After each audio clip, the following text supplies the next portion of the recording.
Welcome back to Raji's lifestyle. So இன்றைக்கி ஒரு Sunday vlog தான் பார்க்க போகிறீங்க. எல்லாருக்குமே இந்த சண்டே ரொம்ப ரிலாக்ஸிங்காக ரொம்ப லேசியாக போயிருக்கும்னு நினைக்கிறேன், ஹவுஸ் ஒய்ஃப்ஸ் தவிர. எனக்கு இந்த சாட்டர்டே சண்டே லீவ் இல்லை, ஒர்க் இருக்குது. ஸோ வீட்டில் எல்லாத்துக்கும் லீவாக இருக்கிற டைமில் ஒர்க் ஃப்ரம் ஹோம் பார்க்குறவங்களுக்கு ஒர்க் இருந்தால் எப்படி இருக்கும் அப்படின்றத தான் இந்த வீடியோவை நீங்கள் பார்க்க போகிறீங்க. வீடியோ ஸ்கிப் பண்ணாமல் கடைசி வரையும் பாருங்கள். நடுவில் ஃபேக் ஜாப்ஸ்னால் எப்படி இருக்கும் அப்படின்றதையும் நான் சொல்லியிருக்கேன். ஸோ சாட்டர்டே நேற்று ஒர்க் முடிச்சுட்டு தூங்கிறதுக்கே 12:30 ஆகிடுச்சு. ஸோ காலையில் எந்திரிக்கிறதுக்கு 8 o'clock மேலே ஆகிடுச்சு. எந்திரிச்சதுக்கு அப்புறமா இந்த மாதிரி நின்று எனக்கு பறக்க பார்க்குறது ரொம்ப பிடிக்கும். கொஞ்ச நேரம் முன்னாடி கொஞ்ச நேரம் பின் சைடுன்னு சொல்லிட்டு கொஞ்ச நேரம் போய் பறக்க பார்த்துட்டே இருப்பேன். சாட்டர்டே சண்டே லீவ் இல்லைன்னு சொன்னோன்னே எல்லோரும் பயந்துடாதீங்க. எல்லா சாட்டர்டே சண்டே ஒர்க் இருக்காது, அதே மாதிரி எல்லா சாட்டர்டே சண்டே லீவாகவும் இருக்காது. ரொட்டேஷ்னல் டைப்பில் நமக்கு வீக் ஆஃப் கொடுப்பாங்க. 5 days தான் ஒர்க்கு, 2 days கம்பல்சரி லீவு. அது எந்த டேனாலும் இருக்கலாம். நமக்கு ஒரு ரோஸ்டர் மாதிரி மந்த் ஸ்டார்டிங்லேயே நமக்கு கொடுத்துருவாங்க. ஸோ நமக்கு ஏதாச்சும் வெளியே போகிற ஒர்க் இருந்ததுன்னா நம்ம பர்மிஷன் கேட்டுக்கலாம், அதெல்லாம் ப்ராப்ளம் இல்லை. ரொம்ப ஸ்ட்ரிக்டாலாம் இருக்காது. நம்ம இந்த ஒர்க்கு எந்த டே கொடுத்தாலும் பண்ணுறதுக்கு ரெடியாக தான் இருக்கும். அந்த மாதிரி ரொம்ப ஈஸியான ஒர்க்கு தான். இங்கே உள்ள வீடெல்லாம் கொஞ்சம் பக்கத்தில் இருக்காது, தள்ளி தான் இருக்கும். இது எனக்கு ரொம்ப பிடிக்கும். அடுத்தவங்க வீட்டில் என்ன நடக்குன்னு யாரும் பார்க்க மாட்டாங்க, புறணி பேசுகிற வேலை இருக்காது. அவங்கவுங்க வேலையை அவங்கவுங்க பார்த்துட்டு வீட்டுக்குள்ளேயே இருப்பாங்க. ஸோ நமக்கு ஏதாச்சும் ஒன்றுனா வரமாட்டாங்களா அப்படிலாம் கிடையாது. நமக்கு ஒன்றுனா ஃபஸ்ட்டாக வந்து நிற்கிறவங்களும் இவங்களாக தான் இருப்பாங்க. இந்த மாதிரி கொஞ்ச நேரம் வேடிக்கை பார்த்துட்டு தண்ணி குடிச்சிடுவேன். நம்ம சிஸ்டம் முன்னாடி ஒரு 7 hours உட்காந்துருக்கோம் அப்படின்னா கம்பல்சரி நிறைய தண்ணி நம்ம வந்து குடிச்சிட்டே தான் இருக்கணும். ஸோ மார்னிங் எந்திரிச்ச உடனே எம்டி ஸ்டொமக்கில் அந்த மாதிரி நிறைய தண்ணி குடிச்சிட்டு தான் நெக்ஸ்ட்டு நான் அதுக்கு அடுத்த வேலையை நான் பார்ப்பேன். சாட்டர்டே ஒர்க்கெல்லாம் முடிச்சுட்டு லேப்டாப்லாம் அப்படியே வச்சு தூங்கினதுனால கொஞ்சம் அதெல்லாம் நீட்டாக எடுத்து அரேஞ்ச் பண்ணிகிட்டு இருந்தேன். என்னோடய ஷிஃப்ட் டைமிங்ஸ் பார்த்தீங்க அப்படின்னா ஈவினிங் ஷிஃப்ட் தான் நான் சூஸ் பண்ணியிருக்கேன். ஈவினிங் 4லேருந்து நைட்டு 12 o'clock வரையும். என்னோடய கம்பெனியில் பார்த்தீங்கன்னா morning shift, evening shift, night ஷிஃப்ட்டுன்னு 3 ஷிஃப்ட்டுமே இருக்குது. நான் வந்து மார்னிங் ஷிஃப்ட்டு சூஸ் பண்ணல, பிகாஸ் பாப்பா ஸ்கூல் போகிறாங்க. கொஞ்சம் அந்த மார்னிங் டைமில் ஹரிபரியாக இருக்கும். மார்னிங் டிஃபனை அவங்களுக்கு கிளப்பி விடணும், அதுக்கப்புறமா மத்தியானம் லஞ்சுன்னு சொல்லிட்டு கொஞ்சம் ஒர்க்கு ஹெவியாக இருக்குன்றனால நான் மார்னிங் ஷிஃப்ட் சூஸ் பண்ணல. நைட் ஷிஃப்ட் எல்லாருக்குமே தெரியும், நான் கம்பெனி சேஞ்ச் பண்ணதுக்கு காரணமே நைட் ஷிஃப்ட் தான். அதனால் ஈவினிங் ஷிஃப்ட்டுன்றது எனக்கு ரொம்ப கம்ஃபர்டபுளாக இருக்கும். பாப்பா ஸ்கூல் முடிச்சுட்டு வந்துட்டு கொஞ்ச நேரம் அவங்க தூங்கிடுவாங்க. அதுக்கப்புறமா நைட்டு மட்டும்தான் ஏதாவது டின்னர் ரெடி பண்ணணும். ஸோ அதனால் எனக்கு நைட் ஷிஃப்ட் ரொம்ப கம்ஃபர்டபுளாக இருக்கிறதுனால நான் இதே சூஸ் பண்ணிட்டேன். அப்படியே ரிலாக்ஸ்டாக உட்காந்து சத்துமாவு கூழ் குடிச்சிட்ருப்பேன். கொஞ்சம் வெயிட் கெயின் பண்ணுறதுக்காக சில ரெசிபீஸ்லாம் வந்து ஃபாலோ பண்ணிகிட்ருக்கிறதுனால ஃபஸ்ட்டாக மார்னிங் எழுந்திரிச்சதுக்கப்புறம் வீட்டில் ப்ரிப்பேர் பண்ண சத்துமாவு கூழ் குடிச்சிட்டு நான் பார்க்குற ஒன்று வந்துட்டு ஜாப் வேக்கன்சி இன்றைக்கி என்னென்னலாம் போட்டிருக்காங்க அப்படின்றது தான் உட்காந்து சர்ச் பண்ணிருப்பேன். அதை உட்காந்து பார்த்து முடிச்சுட்டு என்னோடய பொண்ணு அட்ராசிட்டி பண்ணிகிட்டு இருந்தா.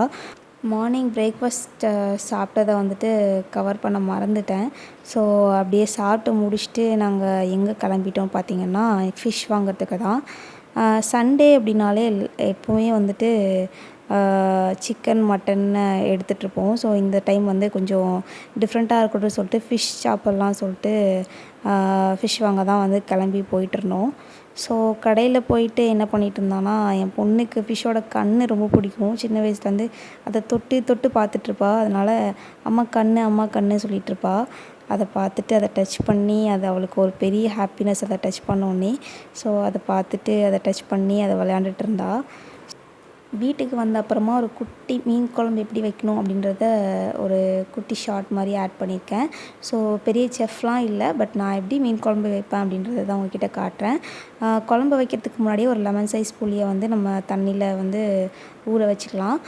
இப்போ ஒரு மிக்ஸி ஜார் எடுத்துகிட்டு ஒரு 10-15 சின்ன வெங்காயம், அது கூட ஒரு பல் பூண்டு, அப்புறமா ஒரு தக்காளி ஆட் பண்ணிட்டு குழம்பு தூள் நமக்கு எவ்வளோ தேவையோ நீங்கள் அந்த மாதிரி ஆட் பண்ணிக்கலாம். நான் ஒரு 4 to 5 tablespoon ஆட் பண்ணியிருக்கேன். தண்ணி ஊற்றி நல்லா ஃபைன் பேஸ்ட்டாக அரைச்சி ஒரு ஓரமாக வச்சுக்கோங்க. இப்போ ஒரு பேனில் வந்துட்டு நல்லா எண்ணெய் ஊற்றினதுக்கப்புறமா எண்ணெய் காஞ்சதுக்கப்புறம் கடுகு வெந்தயம் போட்டு தாளிச்சிட்டு கட் பண்ணி வச்சுக்கிற சின்ன வெங்காயம் போட்டு நல்லா வதக்கிக்கணும். ரொம்பலாம் வதக்கணும்னு அவசியம் இல்லை, லைட்டாக வதங்கினா போதும்.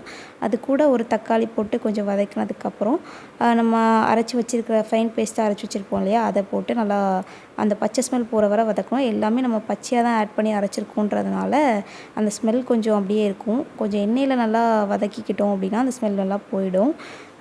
இப்போது நல்லா வதங்கினதுக்கு அப்புறமா வந்து என்ன பண்ணணும்னா, நம்ம கரைச்சி வச்சுருக்கிற புளி தண்ணி இருக்குல்ல, அதை ஆட் பண்ணிடணும்.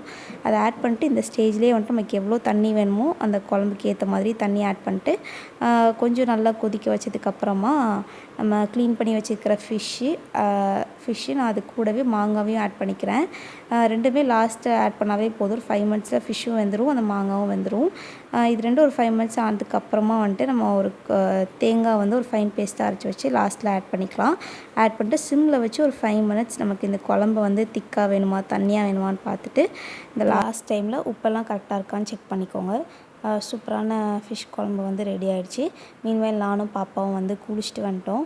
குளிச்சுட்டு வந்தோடனே அவங்களுக்கு ஒரே டான்ஸ் தான். இந்த குணா சாங் ரீமிக்ஸ்க்கு வந்து ஆடிட்டுருந்தாங்க. ஸோ அவங்கள கொஞ்ச நேரம் கவர் பண்ணிவிட்டு அப்படியே அவங்களுக்கு சாப்பாடு ஊட்டி விட்டு நானும் சாப்பிட்டேன். சாப்பிட்றதெல்லாம் கவர் பண்ண முடியல, ரொம்ப பசியாக இருந்துச்சு. ஸோ அந்த டைம்லலாம் வீடியோ எடுக்க முடியல. ஸோ கடகடன்னு சாப்பிட்டு முடிச்சாச்சு. பாப்பா வந்து சாப்பிட்டு முடிச்சதுக்கப்புறமா இந்த மினியேச்சர் குக்கிங் வந்து வச்சு விடுங்கம்மான்னு சொல்லிட்டு இருந்தா. சரி ஓகேன்னு சொல்லிட்டு அவளுக்காக நான் அந்த வீடியோ வச்சுட்டு இருந்தேன்.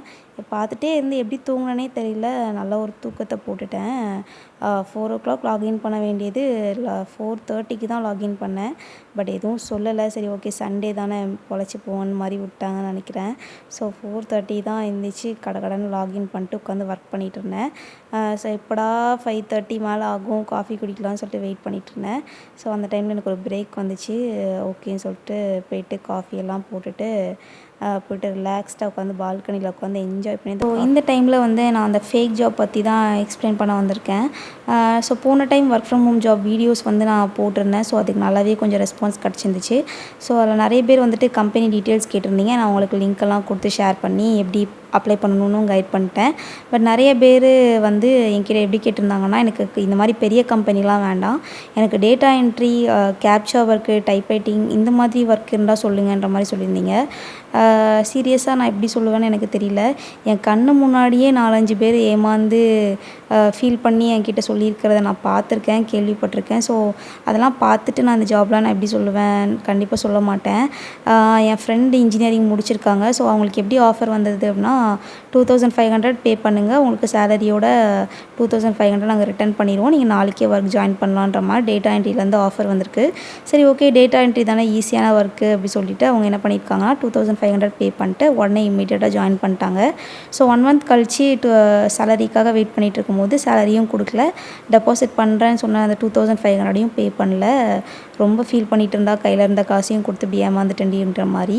அண்ட் ரீசெண்டாக இப்போ ஒரு 5 days முன்னாடி எனக்கு தெரிஞ்ச அக்கா ரொம்ப அர்ஜென்ட்டாக கால் பண்ணிட்டே இருந்தாங்க. என்னாச்சுன்னு கேட்கும்போது, இந்த மாதிரி எனக்கு லீகலாக ஆக்ஷன் எடுப்போம், 3000 பே பண்ணுங்கன்னு கால் மெசேஜ் வந்துகிட்டே இருக்குடா. நான் இந்த மாதிரி ஒரு கேப்சா ஒர்க்குன்னு எனக்கு வந்துச்சு, நான் வந்து ஜாயின் பண்ணிட்டேன், எந்த பேமெண்ட்டும் பட் நான் பே பண்ணல, பட் ஒரு அக்ரிமெண்ட் மட்டும் சைன் போட்டேன்னு மாதிரி சொன்னாங்க. அக்ரிமெண்ட்டை படிச்சிங்களான்னு கேட்கும்போது, இல்லை நான் ஒழுங்காக படிக்கல, பட் பேன் கார்டு ஆதார் கார்டெலாம் அப்லோட் பண்ணி சைன் போட்டு உள்ளே போயிட்டேன்னு மாதிரி சொன்னாங்க. எனக்கு ரொம்ப ஷாக்காக இருந்தது. அந்த அக்ரிமெண்ட்டை என்ன போட்டிருந்ததுன்னா, கேப்சா வந்து நீங்கள் தப்பாக பண்ணிங்கன்னா நீங்கள் தான் எனக்கு 3000 ருபீஸ் பே பண்ணணும், நாங்கள் சேலரிலாம் ப்ரொவைட் பண்ண மாட்டோம், இதுக்கு ஓகேனா சைன் பண்ணுங்கன்ற மாதிரி போட்டிருந்தாங்க. அதுலேயும் இவங்க பார்க்காம சைன் பண்ணிட்டாங்க. ஸோ நான் லீகலாக ஆக்ஷன் எடுப்போம், உடனே 3000 பே பண்ணுங்கன்னு சொல்லிட்டு இவங்களை போட்டு ரொம்ப ப்ரெஷர் பண்ணியிருக்காங்க. ஸோ இவங்க பயத்தில் கால் பண்ணாங்க. சரி பயப்படாதீங்கன்னு சொல்லிட்டு லீகலாக அதை மூவ் பண்ணிகிட்ருக்காங்க. என் கண்ணு முன்னாடி இந்த மாதிரி ஒர்க்கெல்லாம் பார்க்குறேன்னு சொல்லி ஏமாந்து நின்றுட்டுருக்கிறவங்கள நான் பார்த்துருக்கேன். அதனால தான் நான் இந்த ஜாப்லாம் வந்துட்டு நான் யாருக்குமே ஷேர் பண்ண மாட்டேன், இந்த டேட்டா என்ட்ரி கேப்சா ஒர்க்குன்னு. நான் உங்களுக்கு ஒன்று மட்டும் சொல்ல விரும்புகிறேன், நீங்கள் ஜாயின் பண்ணுற கம்பெனி வந்து கண்டிப்பாக ரேட்டிங்ஸ் ரிவ்யூஸ் பார்த்து ஜாயின் பண்ணுங்கள். அண்ட் ஃப்யூச்சரில் உங்களுக்கு அது பெனிஃபிட்ஸாக இருக்கிற மாதிரி கம்பெனி ஜாயின் பண்ணுங்கள். ஃப்யூச்சரில் பெனிஃபிட்ஸ்னால் அப்படின்னா என்ன அப்படின்னு கேட்டிங்கன்னா, நீங்கள் ஜாயின் பண்ணுற கம்பெனி வந்துட்டு பிஎஃப் இஎஸ்ஐன்னு வந்து எல்லா பெனிஃபிட்டும் இருக்கிற மாதிரியான கம்பெனி வந்து பாருங்கள். ஏன்னா பிஎஃப்ன்றது வந்துட்டு ஒரு 5 years கழித்து நீங்கள் திரும்பி பார்க்கும்போது அது லட்சக்கணக்கில் உங்களுக்கு சேர்ந்துருக்கும். இஎஸ்ஐன்றது நாளைக்கு உங்களுக்கு மெடிக்கல் இஷ்யூ, ஹெல்த் இஷ்யூ எது வந்தாலுமே நாளைக்கு வந்துட்டு அதில் ஒரு பாதி அமௌண்ட் நீங்கள் பே பண்ணால் மட்டும் போதும், பாதி அமௌண்ட் அந்த இஎஸ்ஐ கார்டு வச்சு நீங்கள் போயிடலாம். அது ஒரு ஆஃபர் மாதிரி தான். ஸோ இந்த மாதிரி பெனிஃபிட்ஸ் நம்மளுக்கு எப்போவுமே இருக்கணும், இல்லைன்னா அது வந்து வேஸ்ட்டு.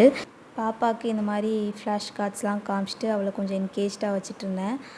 ஸோ நைட் டின்னர் பார்த்திங்க அப்படின்னா வந்துட்டு இட்லியும் மத்தியானம் வச்ச மீன் குழம்பும் வச்சு சாப்பிட்டு முடிச்சுட்டு ஆஸ் யூஷுவல் என்னோடய ஒர்க்கை பார்க்க ஸ்டார்ட் பண்ணிட்டேன். ஸோ டைம் பார்த்திங்கன்னா அரௌண்ட் 10:45 இருக்கும். ஸோ 12 வரையும் ஒர்க்கை பார்த்துட்டு அதுக்கப்புறமா தூங்கணும். ஸோ என்னோடய வீடியோ கண்டிப்பாக உங்களுக்கு பிடிச்சிருக்குன்னு நினைக்கிறேன். பிடிச்சிருந்தா சப்ஸ்கிரைப் பண்ணிக்கோங்க. நெக்ஸ்ட் எந்த மாதிரி ஒர்க் ஃப்ரம் ஹோம் வீடியோஸ் வேணும் அப்படின்றத கமெண்ட் பண்ணுங்கள். நான் அப்கமிங் வீடியோஸில் கண்டிப்பாக ஷேர் பண்ணுறேன். பாய்.